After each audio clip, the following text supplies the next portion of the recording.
Alright guys, welcome back. This video we are going to look at the reading goals that I have for 2021. I find that really going over a few reading goals, even if you don't hit them by the end of the year, kind of gives you something to focus on, gives you something to work towards.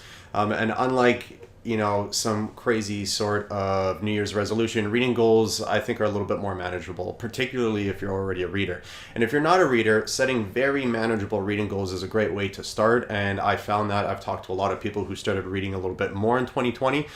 So I think 2021 is a great opportunity for you to do that if you're not as avid of a reader and you would like to dive into more books. Now, I know some readers who have some crazy, they're not crazy, but they have some preferences for how they like to go about their New Year's resolutions. Mine, I like to keep very manageable because I don't like having the burden and anxiety of just having to read a million books for the year or having to read books, that fall within a specific category.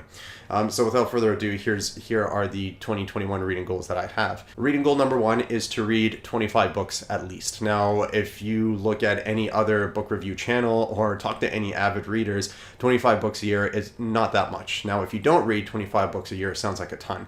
So it really depends on where you fall on the spectrum. I have a lot of other things going on in my life, and I tend not to read as often as I would like necessarily. I have other hobbies. I have other things creatively that take up some of that space. So I don't put too much of a burden on myself to read 100 books throughout the year. If I really wanted to read 100 books, I could read 100 books. Everybody could read 100 books. It takes a little bit of diligence. It's kind of like, going to the gym. Everybody can do it. It's just whether you're going to do it or not. I think the real trick to reading 100 books throughout the year isn't necessarily to tell yourself to read 100 books throughout the year. I think it's to find the kind of books you love reading and then read 100 of them throughout that year. That's really the trick. The whole point about reading is not to burden yourself with the obligation of having to go through all these pages and words. It's to find stuff that you really love to read and then continue reading that. And if you are an avid reader who reads 100 books a year, I have many friends who do. You're a monster. I don't understand how you do it, and I commend your ability to devour these tomes. And I think you should do more book reviews if you do, because you just have when you read that many books, you have just such a broad scope and such a more grounded opinion in what is available in the genre. So 2021 is going to be the first year that I finish reading a complete series. That series is only going to be 3 books long. I know what series it's going to be. It's going to be the First Law trilogy, so please don't spoil it. I've only read the first book. But I have this thing with series where I cannot care about a series past the second book. I know there's plenty of people who especially readers, who will say how is that possible? Because the story just keeps growing, it gets bigger, it gets more epic, there's more characters, you can throw in this, that, and the other. And that's great. All of those are 100% valid and they're fantastic reasons for reading series. And I understand why series are massively popular.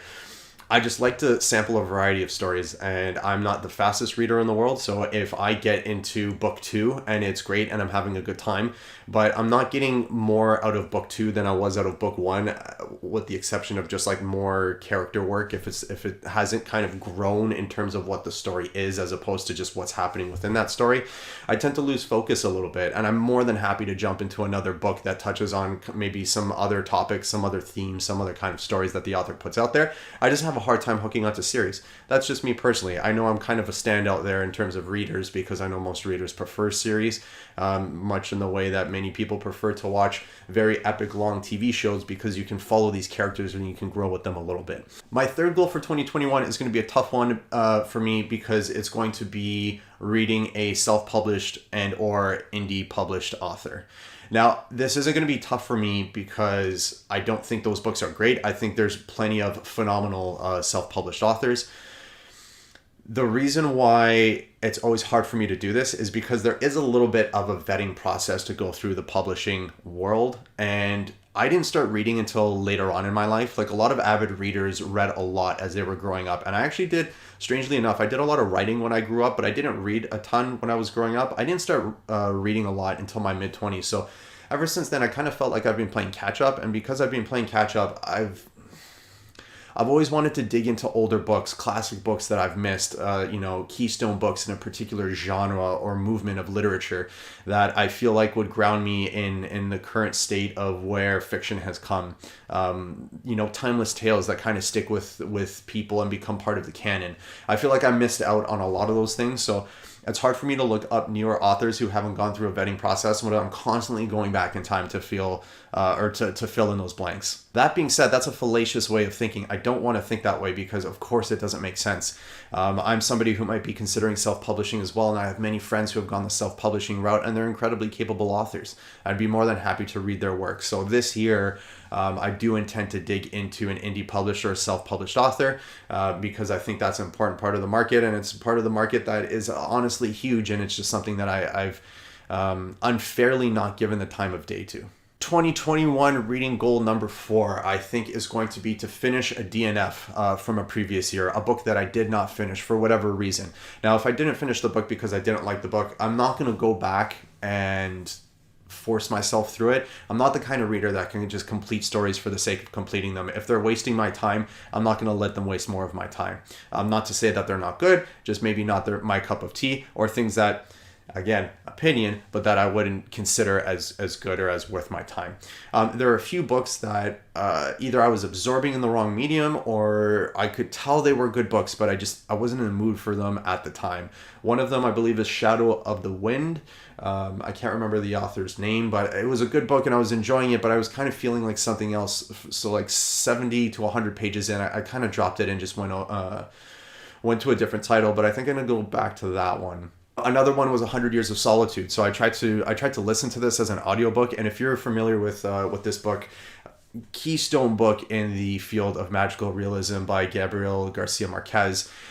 If you've read it, you probably understand why audiobook is not the medium to kind of absorb this. It was fantastically narrated, but the text is difficult. There's a lot of overlapping names. There's a lot of bizarre things that happen. There's a lot of time that gets crossed, gapped in a few pages. So it's difficult to latch onto if you're doing something, right? A lot of people like myself, when I listen to audiobooks, I'm usually doing other things. I'm mowing the lawn, I'm doing dishes, I'm doing all those things that you hear in the Audible commercials. But if you miss like that one little detail, the whole story gets thrown off, and then you have to stop what you're doing. You have to go back. You have to, fit that little detail into the context of the huge puzzle that, or the huge crazy mess that's kind of some magical realism stories. Those things, they're so dreamlike that it can be hard to hold on to regularly. So if you're distracted, it's hard to do. So I think I'm going to get the physical copy of that book and give that one another shot. Either I tackle both of them. I think of a third or a fourth one, but I want at least one. I want to go back and circle back and finish one book that I feel like I put down when I would have definitely enjoyed it had I just pushed through. Reading goal number 5 is something that I know a lot of readers do. I don't like to restrict myself in this regard too much, but one thing that I do want to do is just read a book from an author in a different country. So I try to read very broadly, as much as I can at least. Canadian authors, American authors, British authors are kind of the standard.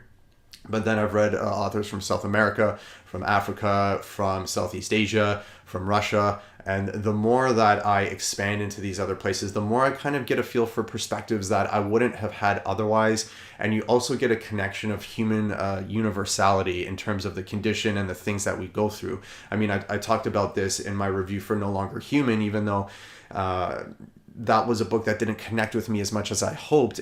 There were other books that it reminded me of that were from different cultures and different countries and different people in different time periods, that I found the overlap to be interesting and the divergence to be interesting as well. And I feel like it just gives you, how to put this in a non-cliche way, like I don't know, a more worldly perspective. We get so caught up in our own cultures and customs that sometimes I think we can assume that they're universal. And by reading people of different places, we develop an empathy for them and we understand those parts that are similar, but also the key parts that differentiate us and how to recognize those and those importances. And I can't stress this enough. This isn't like a social justice warrior thing. This isn't like at least for me, it's not one of those things where like these people haven't been heard as much, so I'm going to I'm going to read their books, or these people aren't as prominent in a publishing industry, so we're going to shine a light on them. I'm not saying that those things aren't good to do. I think they're valid. It's just not something that I like to do, because I feel like anytime I focus on one specific thing, I'm neglecting a whole host of other opportunities to absorb those new stories. So I will pepper those things in. I will try to read some of those authors. I'm just not going to restrict it to there. The only restriction I'm going to put on myself for reading will be make sure that I touch on a book from an author who came from a country that I haven't read yet. And guys, my final reading goal for 2021 is perhaps the most important and kind of the coolest thing that happened ever since I started this channel. Even though this channel is super small, every time I start this video I say, hey guys, and I feel like I'm talking to like the same 3 people. Thank you for watching those same 3 people. Everybody else, thank you for subscribing. And if you haven't, please do so now. But that would be getting more people into reading. So I've had several people ask me for book recommendations and things to pick up and look at because they want to get into reading more. I find most people want to read more. It's just they don't know how to do it. They don't know where to look because there are all these books out there, and reading really takes a lot of time and effort, right? I think people who read a lot maybe underestimate how much of a cognitive burden it is for a non-reader to pick up a book and look at, you know, anywhere from 200 to 1,000 pages and go, how am I going to get through all this? Particularly when the production value of so many TV shows and movies these days is just so good. They can absorb so many great stories, and there's no shortage of them to do that with all the streaming services we have. That said, I found a few titles and been able to talk to people in a way that have opened them up to a few more books, which made them more, which gave them the encouragement and the confidence to go tackle other books that they've been meaning to get to over the past few years. So that's a phenomenal feeling. I think that's one of the favorite things that readers like to do is bring other readers into their fandom, bring non-readers into reading, and basically just share what they like. And that's the entire reason why I started this channel to begin with. So if I can turn more people onto more books, mission accomplished, and I'm happy to do so. So guys, those are my reading goals for 2021. They're not crazy. I think they're completely manageable. They're just a few things to guide my reading to make sure that I stay on track. And it gives me something to aim towards over the next 12 months instead of kind of just, you know, drifting in the ether, sort of sampling here, there, the other, and kind of wandering aimlessly through my reading goals. Hopefully 2021 is going to be a better year for many of you. I'm not going to make any optimistic or pessimistic claims. I'm just going to say that one of the most important things that got me through in 2020 was reading, and some of the most important things that I needed to hear came from authors who are long since dead, who didn't grow up in my country, but who are able to touch on that fundamental human characteristic that really got me through, that spoke to me directly. And that's what great literature is all about. And I hope very much that you can find some of that in 2021. All right, guys, stay tuned for more videos, and I'll catch you guys on the next one. Os.